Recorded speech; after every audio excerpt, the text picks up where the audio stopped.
This is not a breakthrough phase. Read that again. This is not the moment where everything suddenly clicks. This is not the scene where the music rises and your life finally makes sense. This is not the instant where pain turns into power and confusion becomes clarity. If you are waiting for that moment, you are reading the signs wrong. Because reality does not announce real change with fireworks. It announces it with silence, with slowness, with a strange absence of momentum that feels almost insulting. You were taught to expect transformation to feel exciting, to feel strong, to feel obvious. That belief is the trap. Breakthrough fantasies are built to keep you chasing sensations, not truth. They keep your attention on peaks, on highs, on moments that flatter the ego. They teach you that growth must feel like expansion. But real shifts do not begin with expansion. They begin with subtraction. What you are in right now does not feel like a breakthrough because nothing new is arriving. What is happening instead is quieter and far more uncomfortable. Something is leaving. The part of you that was fueled by urgency is slowing down. The part of you that needed signs and validation is no longer being fed. The part of you that relied on excitement to feel alive is losing its grip. And because that part has been driving your sense of meaning for a long time, its absence feels like something is wrong. It is not wrong. It is precise. This phase confuses people because it does not match the stories they have been told about awakening, manifestation, or growth. There is no rush of energy, no sudden certainty, no emotional reward. Instead, there is a dull pressure, a feeling that things are paused, a sense that effort no longer produces results the way it used to. The instinctive reaction is to push harder, to search for a new method, to recreate intensity. That is exactly what slows everything down. Because this phase is not asking you to move forward. It is asking you to stop performing your desire for change. The moment you frame this experience as a breakthrough phase, you misunderstand it. Breakthrough implies force. It implies momentum. It implies winning against resistance. What is happening here has nothing to do with winning. This is the moment where the system that used to respond to effort stops responding at all. That feels like rejection. It feels like failure. It feels like you lost alignment, but alignment does not disappear. It withdraws when you are no longer meant to act from the same identity. The reason nothing feels dramatic is because drama belongs to the old structure. The reason there is no emotional payoff is because reward was part of the old loop. The reason motivation feels flat is because motivation was tied to a version of you that cannot go further. This phase filters people without making noise. Those who need reassurance will leave. Those who need intensity will chase something else. Those who cannot tolerate not knowing will force an answer, not because they are weak, but because they are still attached to the feeling of becoming someone. What is happening now is not about becoming, it is about shedding. The mind resists this because it wants narrative. It wants progress markers. It wants a name for what is happening so it can stay in control. Calling this a breakthrough phase gives the mind hope that it will soon be rewarded. That reward keeps the identity intact. That is why the label's wrong. Nothing here is designed to reward you. It is designed to exhaust the mechanisms that no longer serve.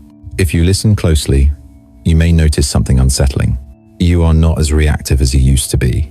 The highs do not pull you up as strongly. The lows do not drag you down as violently. At first, this feels like numbness. It is not. It is neutrality beginning to take shape. Neutrality terrifies the part of you that thrived on emotional movement. That part needs contrast to feel alive. When contrast fades, it panics. That panic disguises itself as confusion, as boredom, as doubt.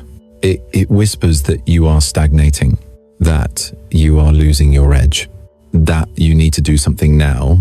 That voice is not intuition. It is withdrawal. The old identity is losing stimulation. It calls that loss danger. But if this were a real breakdown, there would be chaos. There would be collapse. There would be escalation. Instead, there is stillness. Stillness does not mean nothing is happening. It means something fundamental is being reorganized beneath perception. This is why people misinterpret this phase as delay. They think reality has slowed down. Reality has not slowed.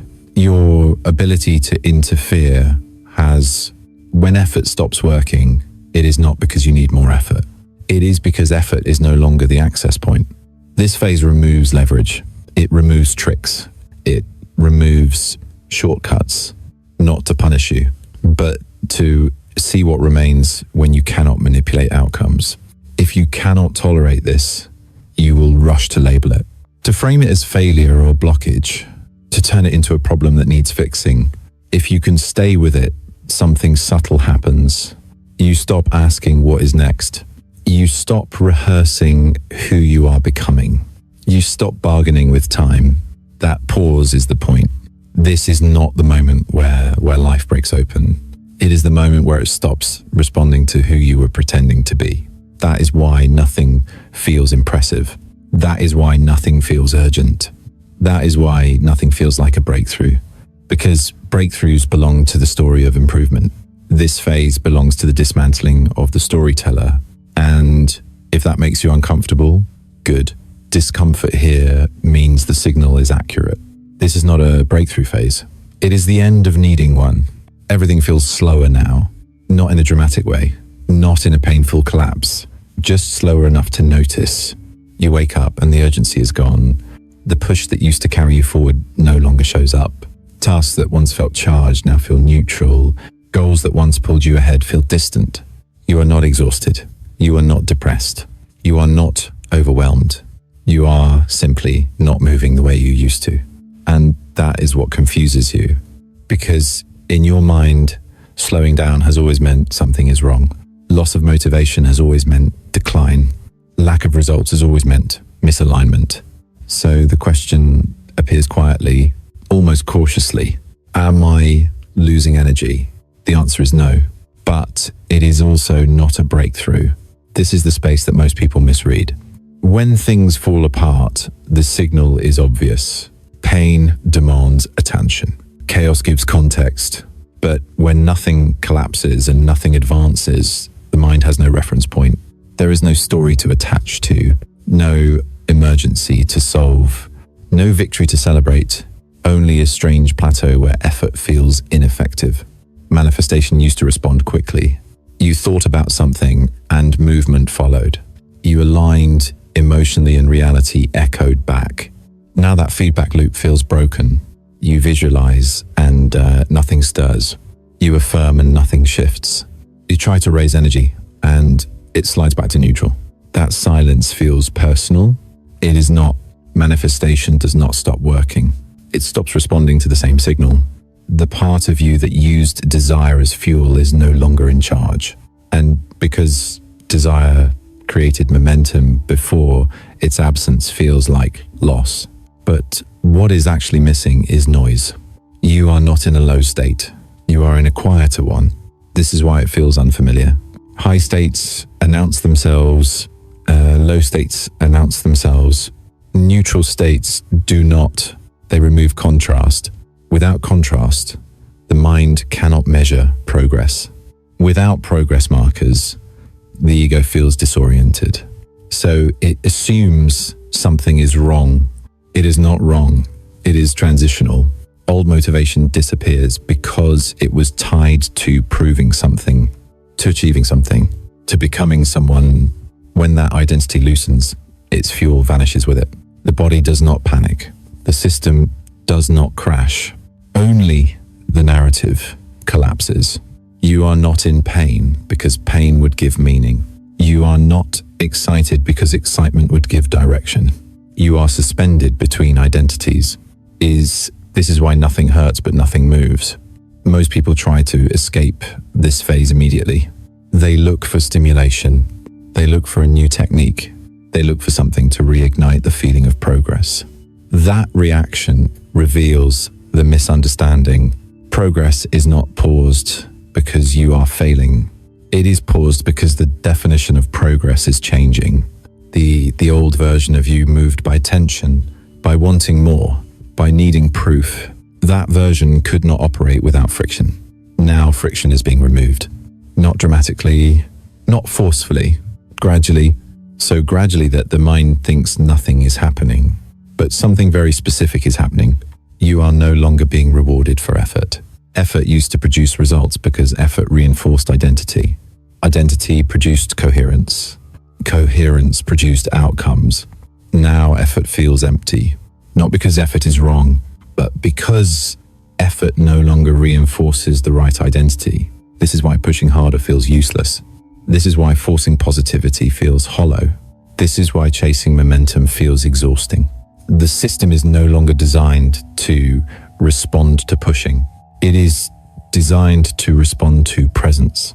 And presence does not feel productive. Presence does not feel exciting. Presence does not give immediate feedback. It simply removes resistance. This is where people mislabel the phase. They call it low energy. They call it being stuck. They call it losing alignment. Those labels come from fear of stillness. Stillness threatens the part of you that survived by moving forward. That part believes movement equals safety. When movement slows, it panics. But this stillness is not collapse. It is recalibration. Nothing hurts because nothing is being torn away violently. Nothing advances because nothing new is being forced in. The system is reorganizing without spectacle. This phase does not feel spiritual. It does not feel powerful. It does not feel meaningful. And that is why it works. Because meaning was part of the old loop. Meaning gave direction. Direction created pursuit. Now pursuit is ending. You may notice that you no longer obsess over outcomes, but you also do not feel fulfilled by letting go. You are in between. You are not attached, but you are not free. That ambiguity is intentional. It keeps you from anchoring too early. If clarity arrived now, you would build a new identity too fast. If pain arrived now, you would retreat to the old one. So neither arrives. This is the mirror. You are seeing what remains when motivation fades, when desire quiets.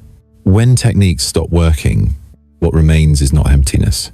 It is baseline awareness, and baseline awareness feels boring to the ego. It does not validate effort. It does not reward belief. It does not respond to urgency. It simply exists. That existence is the new access point, but it does not announce itself as progress. So the mind keeps asking, am I going backward? But you are also not leaping forward. You are being repositioned. This phase does not break you open. It levels you. It strips excess charge. It removes emotional leverage. It neutralizes the need to arrive. From the outside, nothing changes. From the inside, the center shifts. That shift is too subtle to celebrate, too quiet to measure, too slow to trust, which is why only a few stay.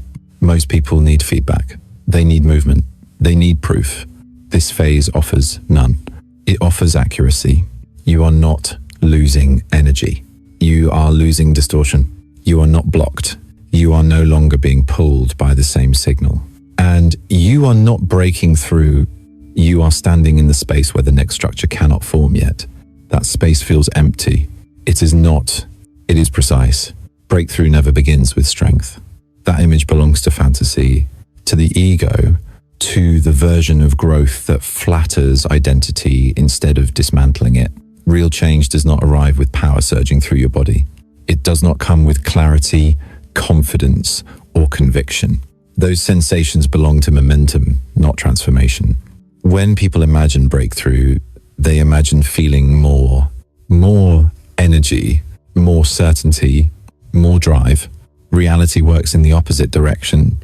Before anything truly changes, you feel less urgency, less hunger, less emotional charge. Not because you are failing, but because the system that needed intensity to function is being shut down. The biggest illusion people carry is believing that strength is the entry point, that you must feel ready, that you must feel aligned, that you must feel powerful enough to cross into a new phase. That belief keeps you stuck, because the moment you feel strong, the old identity is still in control. Strength reinforces who you already are. Breakthrough requires that version to loosen its grip. Reality does not upgrade you by adding force. It upgrades you by removing it. This is why the beginning feels empty. Adrenaline is not a signal of truth. It is a chemical response tied to survival and desire. It sharpens focus. It amplifies motivation. But adrenaline also locks identity in place. When you are driven, you are predictable. When you are charged, you are easy to keep on the same trajectory. So real shifts never start there. They start when the charge drains. At first, that drain feels like loss. You wonder where your fire went. You wonder why you no longer feel compelled to push. You interpret the absence of intensity as weakness. It is not weakness. It is decoupling. The ego survives on stimulation, on movement, on the feeling of becoming something. When stimulation disappears, the ego calls it danger. It tells you that you are wasting time, that you are losing momentum, that you should do something now before it is too late. That voice is not wisdom. It is the withdrawal of control. Nothing dramatic happens when control begins to slip. There is no collapse, no explosion, just a strange quiet where effort feels unnecessary and ineffective at the same time. This is the part no one prepares you for. The beginning of real change feels unimpressive. No inspiration arrives to guide you. No excitement appears to reassure you. No external confirmation shows up to validate the process. Instead, there is a hollow space where your usual responses no longer activate. You reach for motivation and it does not answer. You reach for certainty and it does not respond. You reach for desire and it feels distant. The mind panics here. It tries to recreate intensity. It tries to manufacture meaning. It tries to turn the absence into a problem that can be solved. That attempt is the last defense of the old structure, because as long as you are trying to feel strong, you remain the same person trying harder. Breakthrough does not ask you to try harder. It asks you to stop sourcing your movement from effort. That is why you feel drained before you feel free. The emptiness you are experiencing is not lack. It is clearance. Old emotional circuits are shutting down. Old motivational loops are losing relevance. Old rewards are no longer delivered. If this were failure, there would be suffering. If this were collapse, there would be chaos. Instead, there is neutrality. Neutrality is misunderstood because it does not satisfy narrative thinking. There is no arc, no progress bar, no sense of achievement. But neutrality is where identity dissolves without resistance. Strength would keep the old structure alive. Emptiness lets it fade. This is why people who chase breakthroughs never reach them. They are addicted to the feeling of power. They mistake intensity for alignment. So when reality withdraws intensity, they assume something has gone wrong. They rush to fix it, to optimize it, to revive the feeling of being on a mission. And in doing so, they reattach to the very identity that needs to end. The truth is uncomfortable. If you still feel powerful, you are not changing yet. If you still feel driven, you are still operating from the same core. If you still feel certain, you are still inside the old framework. The first real sign of transformation is not strength. It is disorientation without panic. You are no longer sure what drives you, but you are not afraid. You no longer feel compelled to act, but you are not depressed. You no longer chase outcomes, but you are not numb. You are empty enough to listen. That emptiness is not passive. It is precise. It removes the noise that used to dictate your choices. It quiets the urgency that distorted perception. It loosens the grip of desire that narrowed your vision. Only then can something new organize itself. But that organization happens without drama, without force, without announcement. That is why it feels like nothing. People expect a breakthrough to feel like arrival. In reality, it feels like release. You are not being filled with power. You are being relieved of pressure. You are not stepping into greatness. You are stepping out of tension. This does not feel heroic. It feels subtle, almost anticlimactic, which is exactly why it works. The ego does not celebrate emptiness. It cannot brand it. It cannot claim it. It labels it as weakness. Do not believe that label. Strength will come later, but it will be quiet. It will not need to prove itself. It will not depend on momentum. It will be stable. But before stability, there is void. Not a dark void, not a painful void, a clean one, a space where the old self cannot survive because there is nothing left to feed it. This is not a breakthrough phase because nothing is breaking open. It is a dissolution phase, and dissolution never feels powerful to the thing that is dissolving. If you feel empty, you are not behind. If you feel unimpressed, you are not failing. If you feel less driven, you are not losing your edge. You are losing the weight that kept you where you were. Reality does not lift you with adrenaline. It empties you until you are light enough to move. That is the illusion, and once you see it, you stop waiting to feel strong. You let the emptiness do its work. This phase is not expansion. This is deconstruction. Nothing new is being built right now. No future version is stepping in. No higher state is downloading itself into your system. What is happening is quieter, more precise, and far more unsettling for the ego. The structure that used to hold your life together is being taken apart piece by piece. Not violently, not dramatically, but methodically. There is no collapse because collapse would attract attention. There is no breakthrough because breakthrough would energize the old identity. Instead, there is subtraction. Beliefs that once felt natural no longer motivate you. Roles you once performed effortlessly now feel artificial. Goals that once defined your direction no longer command loyalty. Nothing replaces them yet. That is what makes this phase so confusing. The mind expects construction. It expects upgrades to look like additions. More clarity, more drive, more capacity. So when everything feels stripped down, it assumes something has gone wrong. It has not. Deconstruction is the only way reality removes structures that cannot evolve further. If expansion happened first, the old framework would simply stretch. It would adapt just enough to survive. It would disguise itself as growth. So expansion is withheld. Instead, the foundation is loosened. This is why you feel unstable without being in crisis. This is why nothing seems broken, but nothing feels solid. This is why you cannot explain what is wrong, yet you know something has shifted. Your system is being unfastened. Deconstruction does not announce itself. It avoids intensity. It bypasses drama. It works in silence because silence prevents interference. If there were emotional spikes, the ego would intervene. If there were clear instructions, the mind would take control.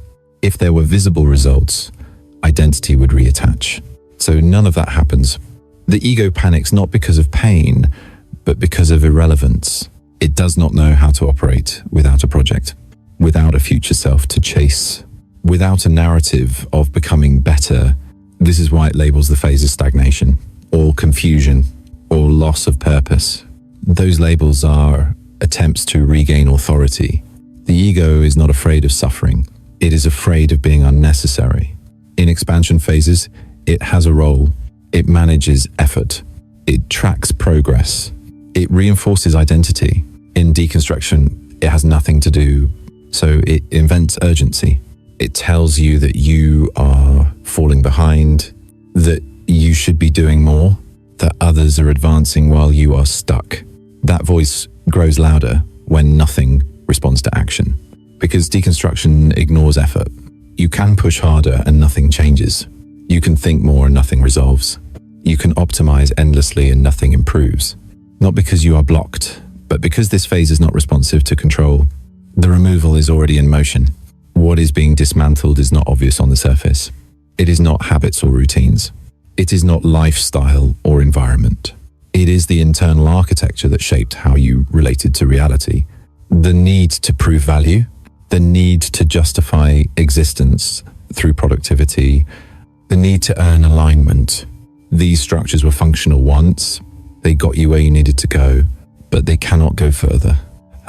So they are quietly retired. This retirement feels like loss of direction, like uncertainty without urgency, like drifting without danger. That combination is intentional. Danger would activate survival. Urgency would activate control. Deconstruction requires neither. It requires neutrality. Neutrality creates a vacuum where old patterns cannot feed themselves. Without emotional charge, beliefs weaken. Without reinforcement, identities dissolve. Without reward, attachment fades. This is why nothing new is being built yet. Construction on unstable ground would only repeat the same structure. So the ground is being cleared. The ego interprets this as emptiness. It calls it lack. It tries to fill it quickly, with meaning, with plans, with goals. That reflex is what this phase is dissolving.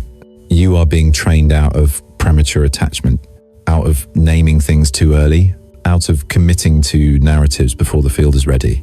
The silence is not absence.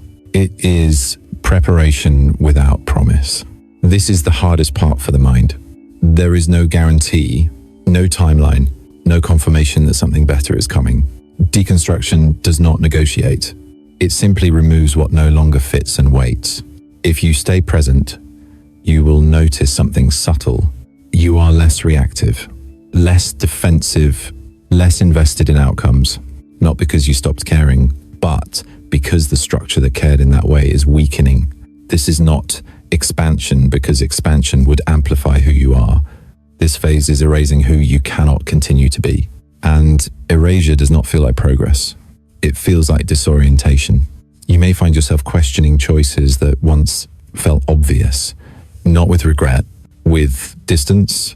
You may look at your old ambitions and feel nothing, not rejection, just absence. That absence is the signal. What is gone cannot be reconstructed in the same form.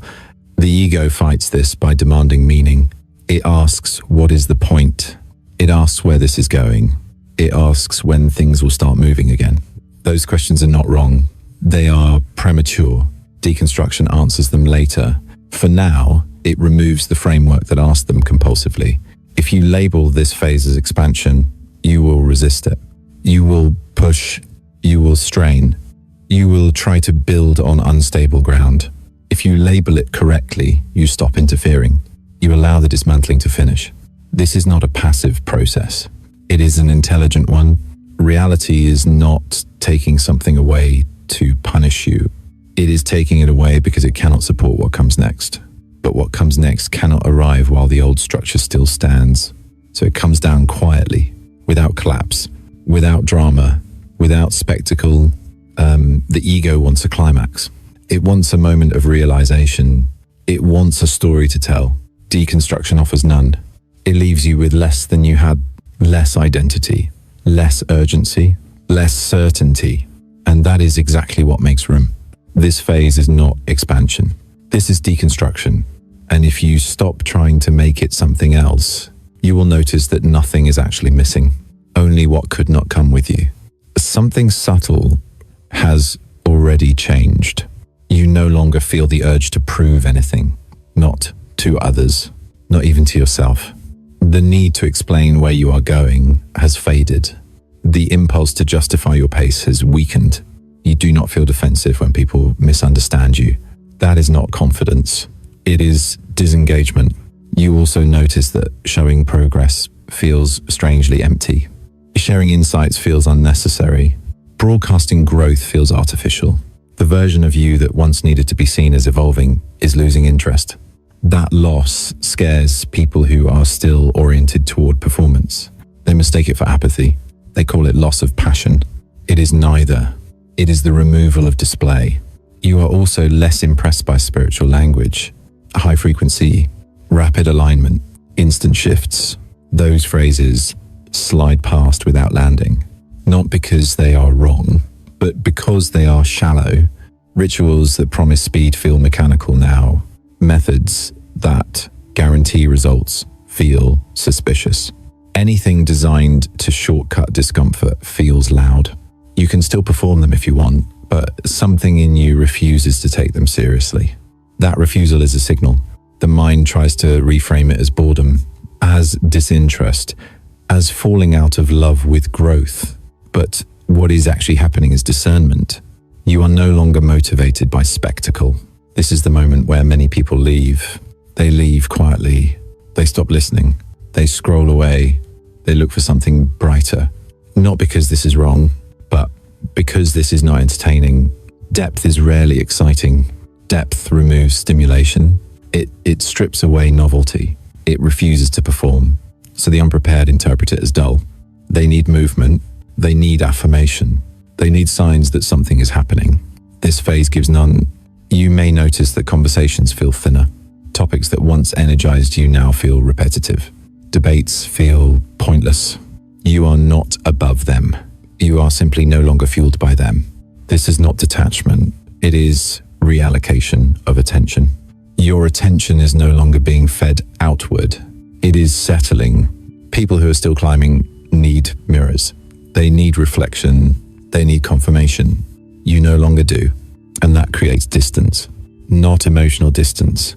Structural distance. You can be present without being invested. You can listen without absorbing.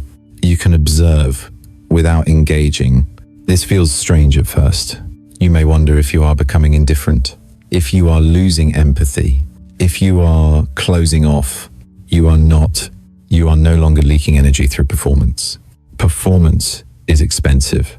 It requires constant feedback, constant comparaison, constant self-assessment. When that loop breaks, silence enters. Silence exposes everything that was built on noise. This is why shallow systems cannot survive here. Fast rituals depend on excitement. Manifestation hacks depend on urgency. High-frequency language depends on emotional charge. Without charge, they collapse. So people who rely on them feel threatened. They sense something is missing. They feel unseen. They call this phase lifeless. It is not lifeless. It is unadorned. You begin to notice that you do not rush to label experiences anymore. You do not immediately ask what it means. You do not try to extract value. You let things pass through without commentary. That scares the part of the mind that survived by naming everything. Naming gives control. Control gives safety. Here, safety comes from something else. From not needing to know. This is why those who are not ready turn back. They need certainty. They need reassurance. They need to feel special. This phase offers none of that. It does not validate your progress. It does not celebrate your insight. It does not distinguish you from others. It removes hierarchy. No advanced state. No elevated status. No inner circle. Just presence without decoration. People who are still climbing need to feel ahead. They need milestones.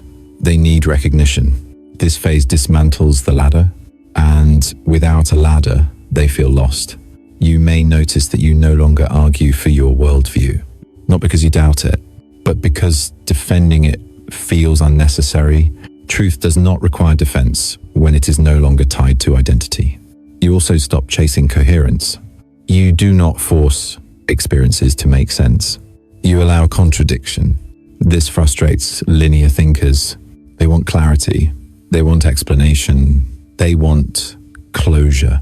This phase offers openness, open loops, unfinished understanding, questions without answers. That discomfort filters people quickly. Those who need resolution will escape. Those who need momentum will manufacture it elsewhere. Those who stay do not feel heroic. They feel quiet. This quiet is not peaceful yet. It is honest. You are seeing how much of your previous motivation was fueled by validation, by improvement narratives, by the promise of arrival. When those fall away, what remains is bare awareness. Bare awareness does not sparkle. It does not perform. It does not impress, which is exactly why it is stable. People call this phase boring because it does not feed ambition. It does not feed ego. It does not feed urgency. But boredom is a judgment made by a system that needs stimulation. What you are experiencing is not boredom. It is the absence of hunger. Hunger created movement. Movement created stories. Stories created identity. Now hunger is quiet, and identity loosens. This is where shallow seekers leave. They need identity. They need labels. They need to feel like something is happening. This phase is not interested in convincing them otherwise. It simply continues. If you find yourself wanting to skip ahead, to reach the next insight, to get to the point, notice that impulse. That impulse is the old engine. It is running out of fuel. If you find yourself thinking this is too slow, too subtle, too empty, that thought is a test, not of intelligence, of tolerance. Can you stay without reward? Can you listen without payoff? Can you remain without becoming? If the answer is no, you will leave. And nothing is wrong with that. But if the answer is yes, something shifts. You stop asking when it will get interesting. You stop waiting for a sign. You stop trying to deepen. Depth arrives on its own when you stop chasing it. This phase does not invite you in. It does not persuade. It does not entice. It waits. And those who cannot tolerate waiting call it boring. Those who can discover something rare, a state where nothing needs to be proven, nothing needs to be shown, nothing needs to be rushed. If this feels dull to you, you are not failing. You are simply not ready to stay. And if you are still here, reading without urgency, without expectation, without excitement, then you already know this phase is not for growth. It is for filtration. And it is working. Manifestation is not gone. It has not stopped. It has not failed. It has not abandoned you. What disappeared is the noise it used to answer. Manifestation did not shut down. It withdrew from the loud layer of consciousness where desire used to shout commands. This is where most people misunderstand what is happening. They believe manifestation responds to wanting, to craving, to effort. It never did. Those things only created movement when identity and desire were aligned in a simple structure. When wanting produced focus, when focus produced coherence, when coherence produced results, that structure no longer exists for you. So the response stops, not as punishment, not as blockage, as accuracy. The field does not respond to volume, it responds to position. And right now, you are still standing inside a role that no longer matches where it is organizing reality. That role is the one that wants. Wanting is not neutral. Wanting assumes distance. It assumes lack. It assumes a future state that must be reached. The field does not move toward someone who is reaching forward. It reorganizes around someone who is already aligned in presence. So when you try to manifest from desire, nothing happens. Not because desire is wrong, but because desire belongs to the old interface. The same is true for hunger. Hunger creates pressure.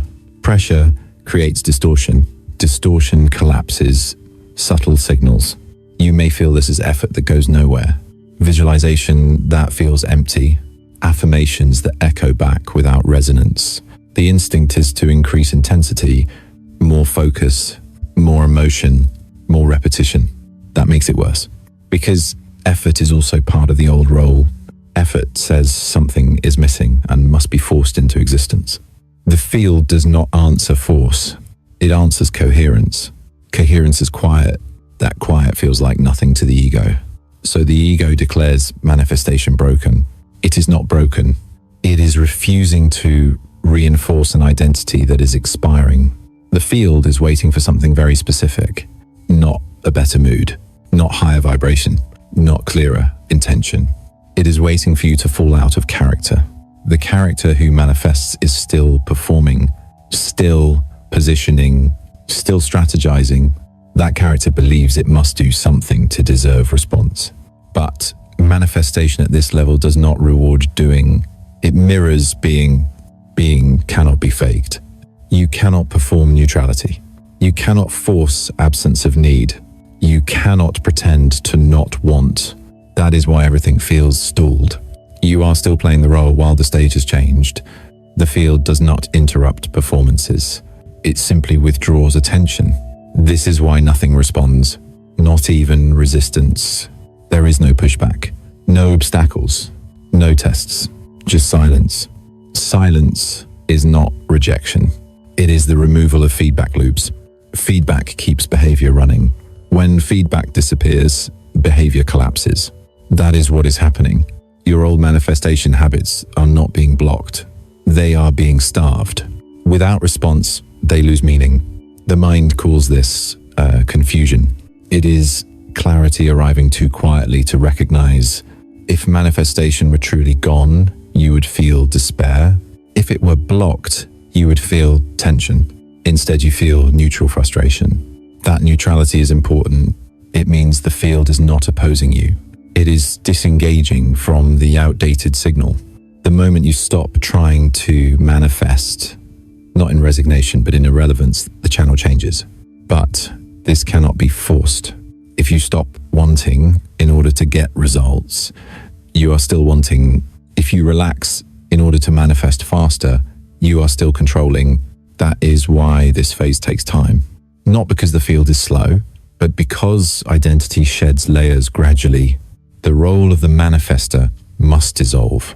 Not the ability, the persona, the one who checks results, the one who tracks signs, the one who measures alignment. That persona is incompatible with what comes next. The field is not waiting for you to improve. It is waiting for you to stop positioning.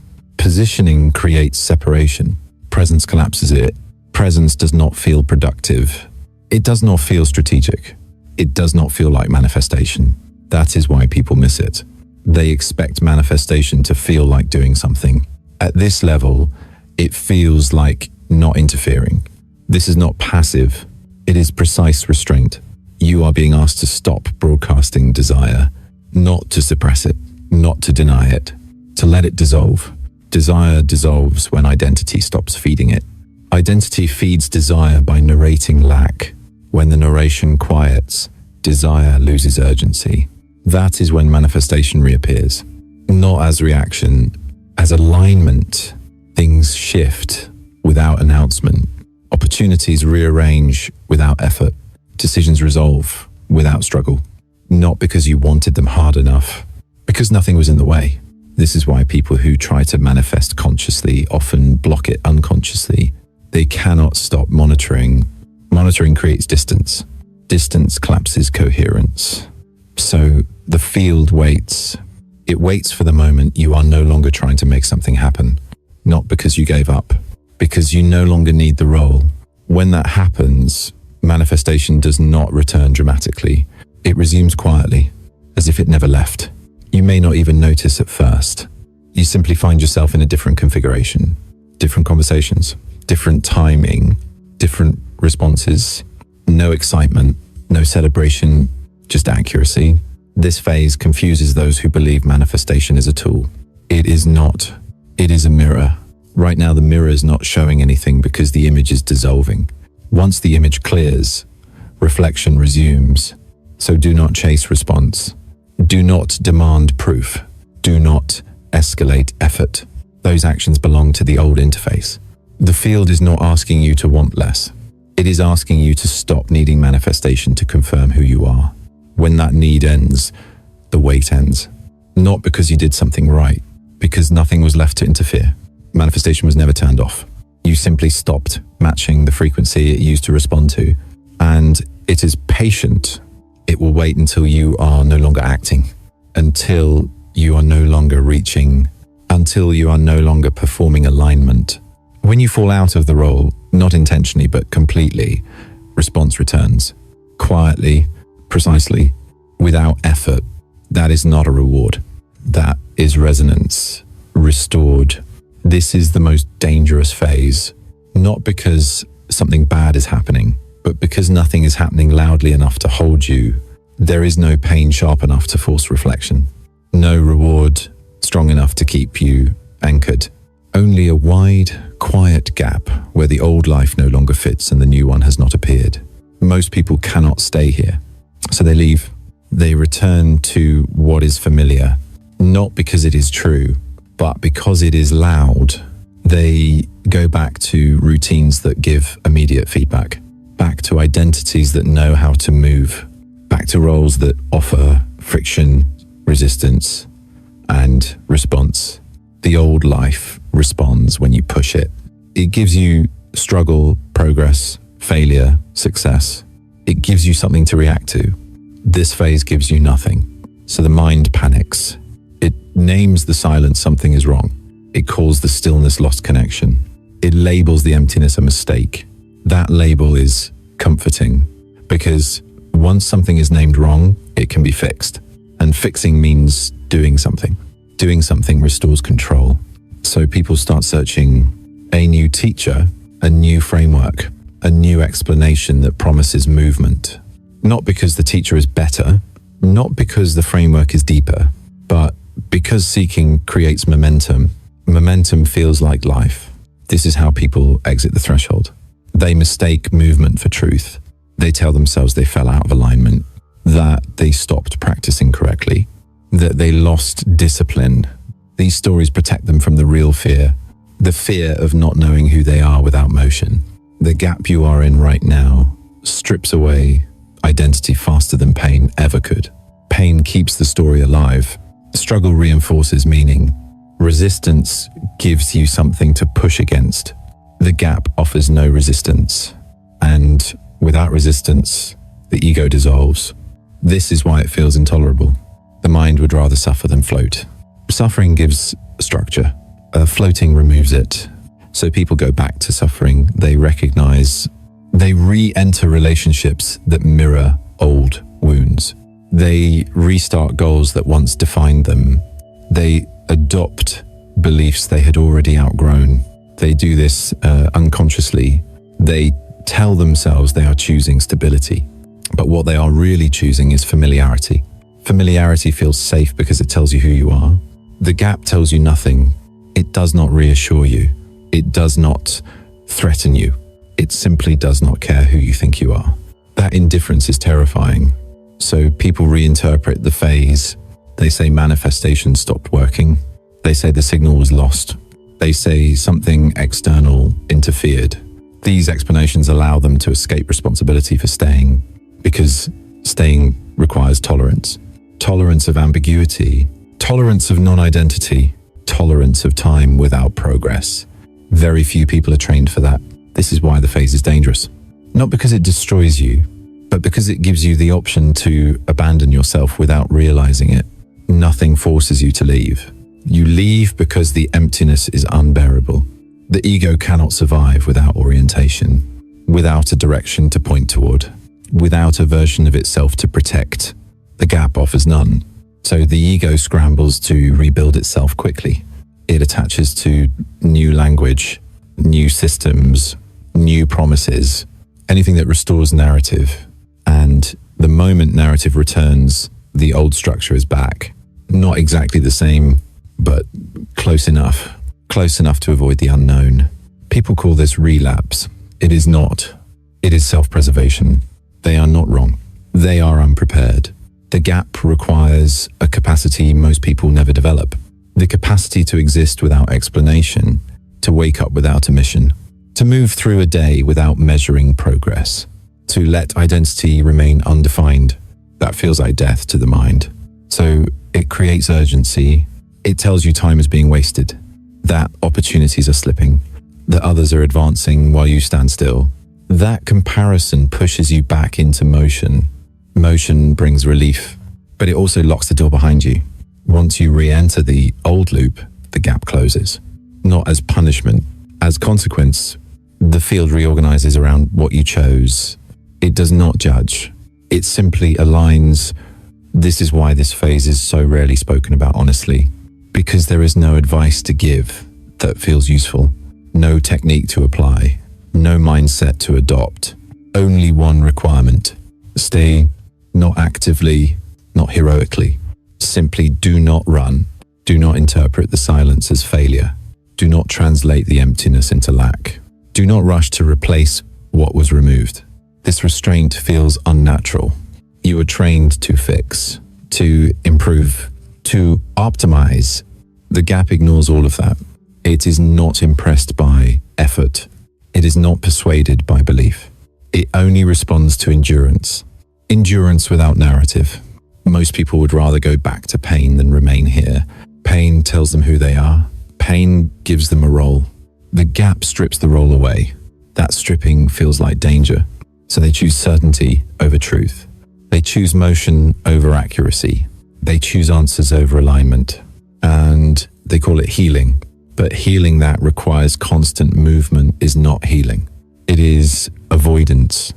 The people who leave this phase do not fail. They simply decide that not knowing is too expensive. Those who stay do not feel brave. They feel empty. They feel irrelevant. They feel unremarkable. That is the cost. And that cost filters almost everyone out. This phase does not chase you. It does not convince you. It does not warn you. It waits. You can leave at any moment. Nothing will stop you. That is why it is dangerous. Not because it harms, but because it gives you complete freedom to return to who you were. And most people do, not because they are weak, but because the gap does not reward staying. It only transforms those who can tolerate being unrewarded. If you find yourself wanting to go back, to simplify, to choose something familiar, notice that impulse. It is not intuition. It is the ego reaching for ground. The question is not whether you can move forward. The question is whether you can remain undefined long enough for something new to emerge.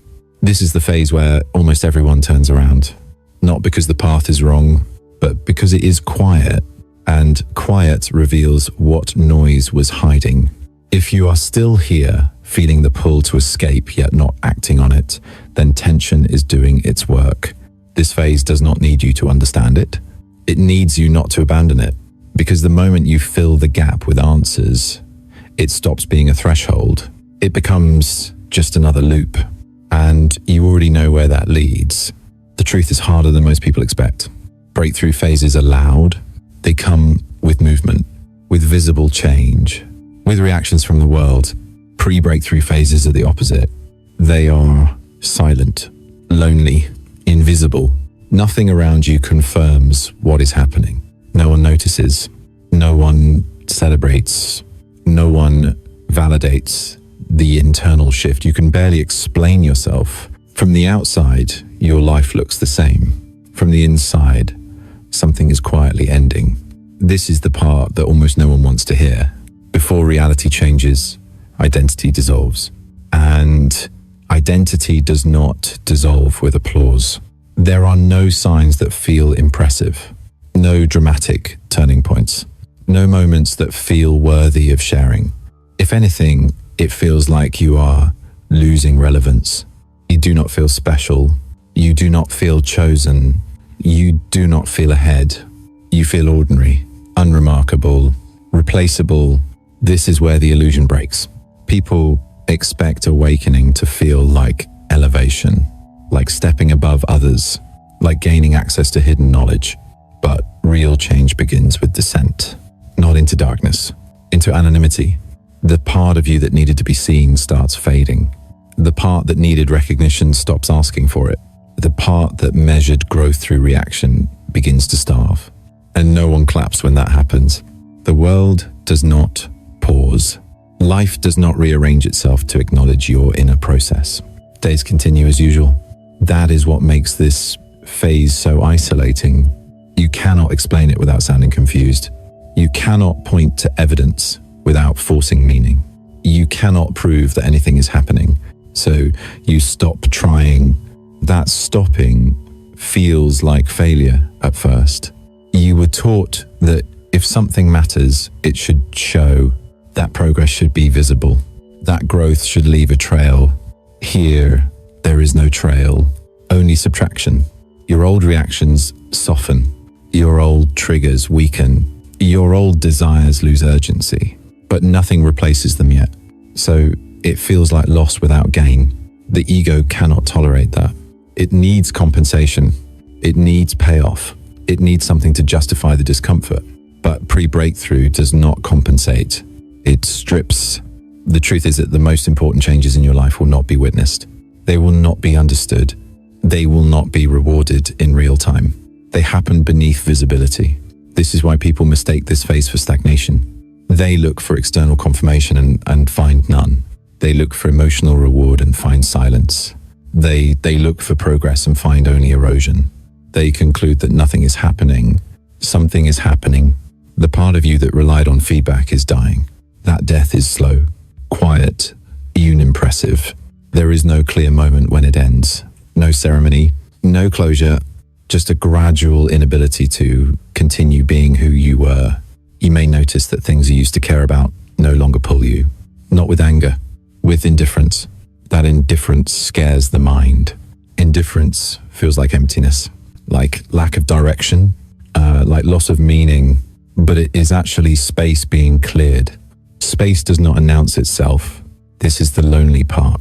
You cannot share it without distorting it. You cannot teach it without sounding vague. You cannot speed it up without interfering. So you walk through it alone, not because others are unavailable, but because this phase cannot be accompanied. No one can walk it for you. No one can validate it without turning it into something else. And because there is no visible suffering, people assume you are fine. They do not see the internal disassembly. They do not feel the quiet grief of letting go of identities that once protected you. They do not know that something inside you is dying. Not violently, not painfully, gradually. You may find yourself mourning things that no longer make sense to mourn. Old ambitions, old versions of yourself, old futures you once planned. You do not cry dramatically. You do not break down. You simply stop reaching for them. That is how identity dies. Not in fire, in irrelevance. This is why the phase is invisible. Nothing dramatic happens when an identity loses relevance. It just stops motivating behavior. From the outside, you look calm. From the inside, you feel hollow, not empty. Hollow, like something has been removed but not replaced. That hollow space is not meant to be filled quickly. If it were filled now, it would be filled with something familiar, so it stays open. This openness feels unsafe to the mind. The mind equates openness with vulnerability, with risk, with lack of control, so it urges you to close it, to define yourself again, to commit to something new, to pick a direction. But this phase is not about direction. It is about decomposition. Breakthrough is visible because it builds. Pre-breakthrough is invisible because it unbuilds. People celebrate construction. They ignore demolition that happens quietly, yet demolition is what allows the structure to change. If the old self did not dissolve, the new one could not stabilize. This is the truth most people reject. You will feel worse before you feel better. Not emotionally, existentially, you will feel less significant before you feel grounded, less certain before you feel clear, less defined before you feel aligned. And no one will notice that invisibility is not an accident. If others validated this phase, you would perform it. If others praised it, you would identify with it. If others acknowledged it, the ego would survive inside it. So it happens without witnesses. Only, something is changing, and even you are not fully sure. That uncertainty is part of the design. Certainty belongs to identity. This phase dissolves identity. The truth is that the old self does not go quietly. It resists through doubt, through comparison, through the urge to abandon the process. But it does not scream. It fades. That fading is the most uncomfortable kind of ending. No closure, no explanation, no recognition, just absence. This is why people try to label it, to make it real, to make it manageable. But labels collapse it into concepts. Concepts keep the mind in control. This phase cannot be controlled. It must be endured. If you are here feeling unseen, unvalidated, and uncertain, you are not missing something. You are in the part that does not look like progress. The part no one claps for. The part that never becomes a story. The part where the old you is quietly dying. And that death is not a tragedy. It is the reason something new will eventually have space to exist. Not loudly, not dramatically, but honestly, the question has shifted. It is no longer asking when the breakthrough will arrive. It is no longer scanning the horizon for signs of movement. It is no longer negotiating with time. A different question has quietly taken its place. What part of me is trying to survive right now? This question does not seek progress. It seeks exposure. The moment this question appears, something fundamental changes. Not outside. Inside the point from which you are looking. Before, you are watching reality from the position of desire, from the part that wants things to change, from the identity that needs a future to justify the present. That position creates pressure. Pressure narrows perception. Narrow perception locks you into the same loop. The new question does not push forward. It turns inward, not toward emotion, toward structure. When you ask what is trying to survive, you stop assuming that everything in you is meant to continue. That assumption is the root of stagnation. Most people believe growth means saving every part of themselves and making it better, more confident, more healed, more aligned. That belief keeps the old system intact. Transformation begins when you stop protecting every part of you by default. When you ask what is trying to survive, you are no longer identifying with the struggle. You are observing it. Observation changes position. From inside the struggle, everything feels urgent. From observation, urgency becomes visible. You begin to notice that certain reactions fire automatically, not because they are true, but because they are familiar. You notice impulses to explain yourself, to justify your pace, to cling to meaning. These impulses are not you. They are survival strategies. They were built for a different phase. When you mistake survival strategies for identity, you fight to preserve them. When you see them clearly, they loosen on their own. This is the pivot point. You stop asking how to move forward. You start asking, what is afraid of being left behind? Fear hides behind ambition. It hides behind urgency. It hides behind the need to arrive. When you were asking about breakthrough, you were still aligned with that fear. You wanted change to validate you, to rescue you from uncertainty. The new question removes that contract. It does not ask for rescue. It asks for honesty. What part of me needs this phase to end? What part of me cannot tolerate the gap? What part of me is panicking in silence? Asking this does not create answers immediately. It creates space. Space between awareness and reaction. That space is where timelines diverge. A timeline is not changed by effort. It is changed by where awareness rests. When awareness sits inside fear, reality organizes around protection. When awareness steps back, reality reorganizes around truth. This is not philosophical. It is practical. The moment you stop identifying with the part that is struggling, the struggle loses leverage. Not because you solved it, because you are no longer inside it. From this new position, you may notice something surprising. The urgency was never coming from life. It was coming from identity.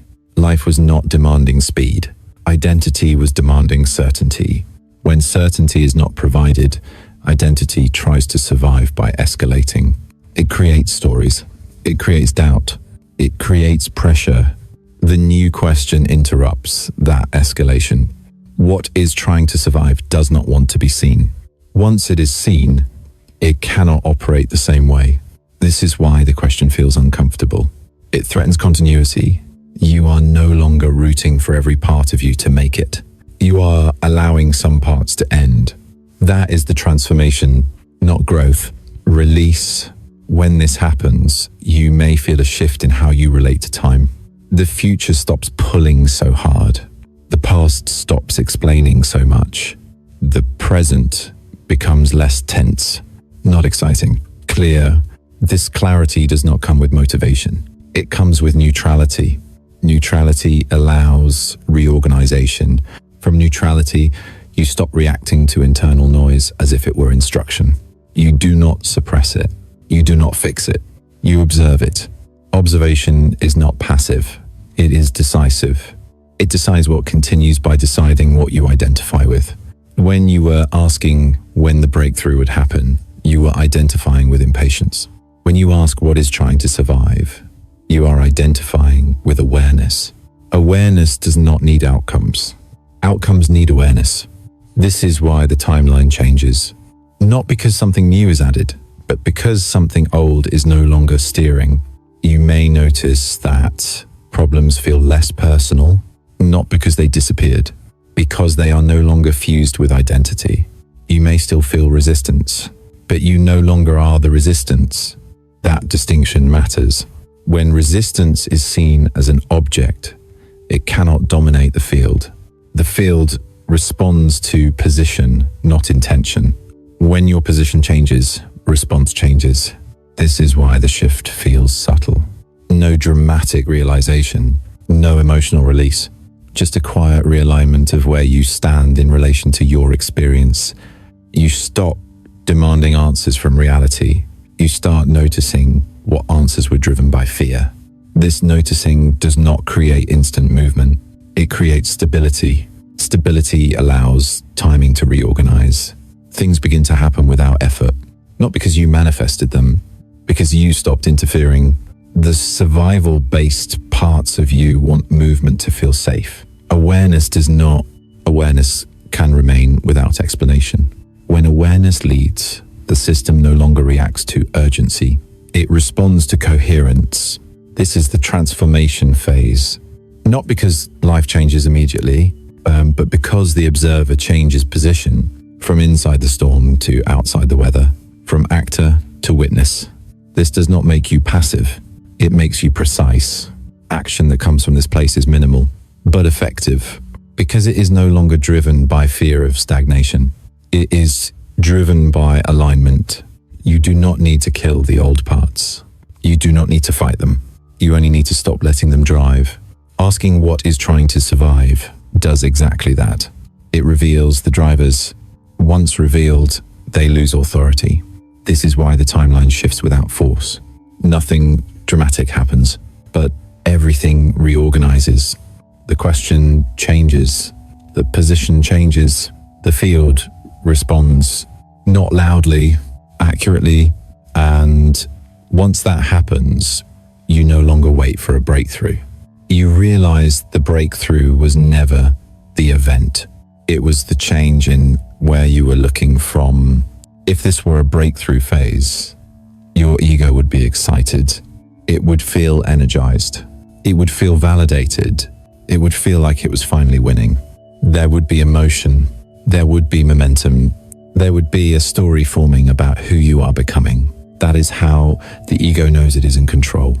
Excitement is not a neutral signal. It is confirmation that identity is being fed. So when there is no excitement, the ego panics. It looks around and finds nothing to grab. No narrative, no peak, no sense of arrival. Only emptiness. And emptiness feels like loss. This is where the misunderstanding begins. You are trained to believe that emptiness means something is wrong. That if nothing is happening, you must be failing. That if there is no emotional feedback, you must be disconnected. That training belongs to a system built on control. The ego needs stimulation to stay relevant. It needs emotion to justify itself. It needs contrast to define its position. When those things disappear, it interprets the absence as danger. But emptiness is not danger. It is disarmament. The fact that this phase feels empty means something very specific is happening. The structures that relied on reaction are no longer being supported. If the ego was still in charge, it would manufacture meaning. It would dramatize the process.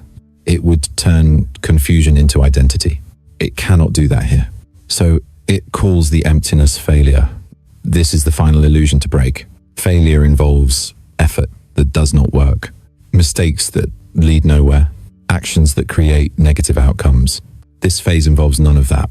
You are not trying and failing. You are not acting and missing the mark. You are not making wrong choices. You are not choosing at all. The system that used to choose for you is losing authority. That loss feels like emptiness because identity was doing the choosing. Without identity driving, there is a pause. That pause is not passive. It is anchoring. An anchor is not something that moves. It is something that stabilizes. This is the anchor point. If you mistake this emptiness for lack, you will rush to fill it. You will reach for explanations. You will search for something that restores feeling. Feeling equals control. The ego wants control back, but control is exactly what is dissolving. The emptiness is not random. It is targeted. It removes leverage. Without leverage, the ego cannot manipulate outcomes. Without manipulation, identity weakens. Without identity, presence takes over. Presence does not feel exciting. It does not need to. It does not seek confirmation. This is why nothing dramatic is happening. Drama belongs to the old operating system. This phase is quiet because quiet prevents interference. If you felt powerful right now, you would interfere. If you felt inspired, you would push.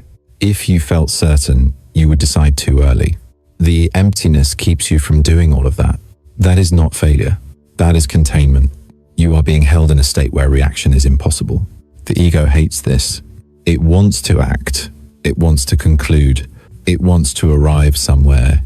The emptiness refuses all of that. It does not negotiate. It does not reassure. It simply remains. And because it remains, the ego loses control. Control depends on urgency. Urgency depends on fear or desire. Both require emotion. The emptiness starves emotion, so the ego cannot move. This is why you feel unmotivated but not depressed, uncertain but not anxious, detached but not numb. Those combinations confuse the mind. They do not fit known categories. That confusion is intentional. Categorization restores control. This phase resists being categorized. If this were failure, you would feel contraction. If this were collapse, you would feel panic. If this were misalignment, you would feel friction. You feel none of that. You feel empty. Emptiness is the absence of distortion. Distortion is what identity adds to experience. When distortion leaves, experience becomes simple. Simple feels boring to a system addicted to complexity. The ego wants struggle or success. Both keep it alive. Neutrality does not. This is why the emptiness feels threatening. But threat is a story told by the thing being dismantled. Nothing in you is being harmed. Only something is losing its grip. The part of you that needed to manage reality is stepping aside. Not voluntarily, not consciously, automatically, because it is no longer needed. That is why there is no celebration. You do not celebrate losing control when you think control keeps you safe. But control was never safety. It was limitation. This phase anchors you into a deeper stability, not emotional stability, structural stability, a place where reaction no longer defines movement. From here, things will begin to happen again, but they will not feel like breakthroughs. They will feel obvious, quiet shifts, natural turns, decisions that do not require effort, but that comes later. Right now, the anchor is emptiness, and emptiness holds you in place while the system resets. If you label this as failure, you will resist it. If you label it as stagnation, you will try to escape it. If you label it as loss, you will try to replace it. If you name it correctly, you stop interfering. This is not a breakthrough phase. Your ego would be excited if it were. The absence of excitement means it no longer has a role. And that is not something to fix. That is not something to overcome. That is not something to rush through. It is the anchor that keeps you from rebuilding the same structure again. The ego losing control is not collapse. It is recalibration. Control is heavy. Presence is light. Before anything new can stabilize, the weight has to drop. This phase ensures that happens. So when you feel empty, do not ask what is missing. Ask what is no longer in charge. The answer will not arrive as a thought. It will arrive as relief you did not expect. A sense that you do not need to do anything to move forward. That is the anchor, not motivation, not clarity, not excitement. Just the quiet certainty that forcing movement would be wrong. That certainty is not coming from the ego. It is coming from something deeper taking over. And that takeover does not feel powerful. It feels empty. That emptiness is not a failure. It is the signal that control has finally loosened. And once control loosens, reality can move again. Not on your command, but in coherence with who you are becoming. Quietly, without announcement, anchored, If you are looking for motivation, this is not for you. If you are waiting for quick hope, this is not for you. If you need to feel special, chosen, or ahead of others, this is not for you. This is the last place those needs can survive, because what comes next does not reward effort. It does not reward belief. It does not reward patience either. It only responds to endurance without expectation. Most people turn back here, not loudly, not dramatically. They simply drift away. They decide they have gone far enough. They tell themselves they already understand. They convince themselves this silence is unnecessary. They replace it with something that moves faster. Movement feels reassuring. Silence feels risky. Silence offers no feedback, no validation, no encouragement, no sense of direction. So the mind begins to bargain. It says this is pointless. It says nothing is happening. It says you deserve more clarity by now. That bargaining is the last attempt to reclaim comfort. Comfort is not available here, not because this place is cruel, but because comfort would stop the process. This phase does not exist to make you feel better. It exists to see whether you will leave when nothing is given. This is the final filter. Those who need motivation need a future reward. Those who need hope need reassurance. Those who need to feel special need comparison. None of that exists here. There is no promise, no sign that staying will pay off, no guarantee that anything will change. Only silence. And silence is honest. It does not seduce. It does not persuade. It does not explain itself. It simply remains. Most people interpret this as emptiness. They confuse emptiness with lack. But this emptiness is not missing something. It is refusing to give you something. That refusal is intentional. If you could see what comes next, you would anticipate it. If you could feel it, you would chase it. If you could name it, you would build identity around it. So none of that is allowed. You are not being tested on intelligence. You are not being tested on discipline. You are being tested on tolerance. Can you remain without reward? Can you stay without reassurance? Can you exist without becoming? This is not spiritual endurance. It is existential honesty. You are being asked to stay present without using presence as a tool. That is why so few remain. The ones who leave do not fail. They simply choose comfort over accuracy. They return to systems that offer structure, to beliefs that explain, to practices that promise results. Those systems are not wrong. They are just not meant for this phase. This phase has one requirement. Do not turn silence into a problem. The moment you decide silence must be fixed, you exit. You re-enter the old loop, the loop of seeking, the loop of improving, the loop of becoming. Those loops feel productive. They also feel familiar. Familiarity is seductive. It tells you who you are. This silence does not. It strips identity until only awareness remains. Awareness does not feel special. It does not feel advanced. It does not feel meaningful. It feels ordinary, and that ordinariness is the threshold. The ego cannot survive ordinariness. It needs distinction. It needs contrast. It needs to feel ahead or behind. Here, there is no ahead or behind. There is only presence without narrative. If you can stay here without trying to elevate it, something irreversible happens. You stop looking for signs, not because you gave up, because there is nothing to look for. You stop waiting for clarity, not because you resigned, because clarity no longer feels urgent. You stop needing to know where this leads, not because you stopped caring, because caring was tied to identity. That is the point of no return. Once you experience existence without needing a story, you cannot fully go back. You can revisit old structures. You can participate in old systems, but you cannot mistake them for truth again. Something fundamental shifts. You are no longer trying to arrive anywhere. You are no longer using growth to justify being alive. That change is quiet. No one sees it. No one celebrates it, but it cannot be undone. This is why the phase feels so stark. It is not inviting. It is not comforting. It does not promise transformation. It simply asks whether you will stay when there is no reason to. If you are still here, reading without anticipation, without excitement, without impatience, then you are already inside the destination, not a place, a condition.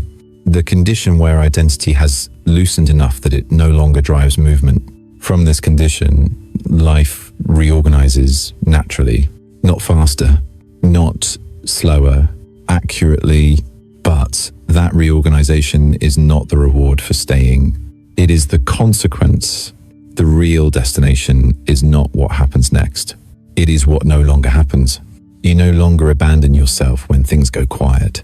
You no longer equate silence with failure. You no longer need stimulation to feel real. That is the irreversible shift. People who need motivation will not stay long enough to reach it. People who need hope will interpret the silence as cruelty. People who need to feel special will feel unseen and leave. That is why this part filters almost everyone out. Not through rejection, through indifference. Silence does not chase you. It lets you leave. And most people do. If you do not, nothing dramatic happens. No vision, no insight, no moment of recognition. Just a gradual realization that you are no longer waiting. Waiting was the old habit. Waiting assumed a future self. Here there is no future self to wait for. Only the present without urgency. If that feels unbearable, you will go back. If it feels tolerable, you will stay. And if you stay long enough, you will notice something subtle. The need to be somewhere else fades. The pressure to change dissolves, not because life is perfect, because you are no longer negotiating your existence. This is the destination, not a breakthrough, not an achievement, a quiet point of no return where you stop turning silence into a signal to escape. If you need something more than this, you are free to leave. Nothing will stop you. But if you can remain here without needing a reason, you are closer than you think. Not to something new, to the end of running. And once running ends, life does not explode into meaning. It simply continues without resistance, without performance, without you needing to be anything other than present. That is the final filter, and it works. Don't rush this phase. Don't name it wrong. Nothing here is asking for speed. Nothing here is asking for definition. The moment you try to hurry this, you step back into the old role, the role that believed progress must be visible, the role that believed movement must be felt. This phase is not cooperating with that role anymore, and that is intentional. When you rush, you interfere. When you name too early, you trap what is still dissolving. When you explain too fast, you rebuild the structure that is being removed. So do not rush, and do not name. This is not a breakthrough phase. If it were, you would already be talking about it. You would be narrating it. You would be imagining who you are becoming because of it. None of that is happening. Instead, there is quiet. A quiet that does not feel sacred. A quiet that does not feel meaningful. Just quiet. This is where most people misunderstand what is happening. They think nothing is occurring because nothing is forming. They expect identity to upgrade before it exits. They expect clarity to arrive before confusion leaves. That order is backwards. Identity leaves first. Clarity comes later. What you are experiencing now is not growth. It is departure. The old identity is not being destroyed. It is not being confronted. It is not being healed. It is simply stepping out of the field because it no longer matches what is organizing. And exits like that are quiet. There is no announcement when something becomes irrelevant. There is no ceremony when a role is no longer needed. It just stops showing up. You may notice this in small ways. You do not feel compelled to explain yourself. You do not feel pressure to decide your next step. You do not feel urgency to define what this phase means. These are not signs of confusion. They are signs of disengagement.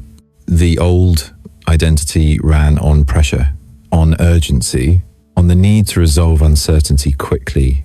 Without that fuel, it cannot stay active. So it fades, not painfully, not dramatically. It fades through disinterest. And because nothing replaces it immediately, the mind feels suspended. This suspension is not an error. It is the moment the field regains priority. The field does not respond to effort or narration. It responds to coherence. Coherence cannot emerge while identity is still speaking loudly. So identity quiets. That quiet can feel unsettling. You may want reassurance. You may want confirmation that staying here is worth it. You may want a sign that something good is coming. This phase offers none, not because nothing is coming, but because anticipation would distort it. If you were given hope right now, you would cling to it. If you were given motivation, you would push again. If you were given meaning, you would rebuild identity around it. So none of that is provided. This is not cruelty. This is precision. The field is not interested in convincing you to stay. It is interested in seeing whether you will. Staying here does not look like patience. It looks like non-interference. You do not need to hold yourself together. You do not need to keep believing. You do not need to maintain a high state. You simply do not run. That is enough. Running does not mean leaving physically. It means filling the space too quickly. It means labeling silence as a problem. It means turning stillness into a project. As long as you resist that, the phase continues to do its work. The work is not visible. It is subtractive. Each day you stay without naming, something loosens. Each day you stay without rushing, something drops away. Each day you stay without demanding meaning, identity loses another layer. This does not feel productive. That is the point. Productivity was the old metric. Measurement was the old language. The field does not speak in metrics. It speaks in alignment. Alignment happens when nothing is forcing direction. This is why the exit of the old identity is so quiet. It is not being replaced yet. It is being cleared. And clearing does not feel like progress. It feels like nothing. But nothing is exactly the condition needed for reorganization. If you rush this phase, you will rebuild something familiar. If you misname it, you will preserve a role that cannot come forward. So do not rush. And do not name. This is not a breakthrough phase. This is the moment your old identity quietly exits the field. Not because you decided to let it go, but because it no longer has a function. You did not kill it. You did not defeat it. You simply stopped feeding it with urgency. That is how most identities end. They are not resolved. They are outgrown. You may not feel proud of this. You may not feel accomplished. You may feel ordinary. Ordinary is the doorway. The ego does not survive ordinariness. It needs distinction. It needs narrative. Here there is none. Just presence without a story. From this place, life does not accelerate. It recalibrates. Things will move again. But they will move without drama, without effort, without you needing to push. You will not feel like you caused it. You will not feel like you manifested it. It will simply be so. That is how you know this phase worked. But that is later. Right now, the invitation is simple. Do not rush. Do not label. Do not leave because it feels empty. Emptiness here is not lack. It is clearance. When you are ready for the next message, stay. Not because staying guarantees something, but because leaving guarantees repetition. You have already lived the cycles that rush you back into identity. You know how those end. This phase is offering something different. Not an experience, not an insight, not a breakthrough, an exit, quiet, unmarked, irreversible. You do not need to understand it. You do not need to trust it. You only need to remain without trying to turn it into something else. That is all. When you are ready for the next message, stay.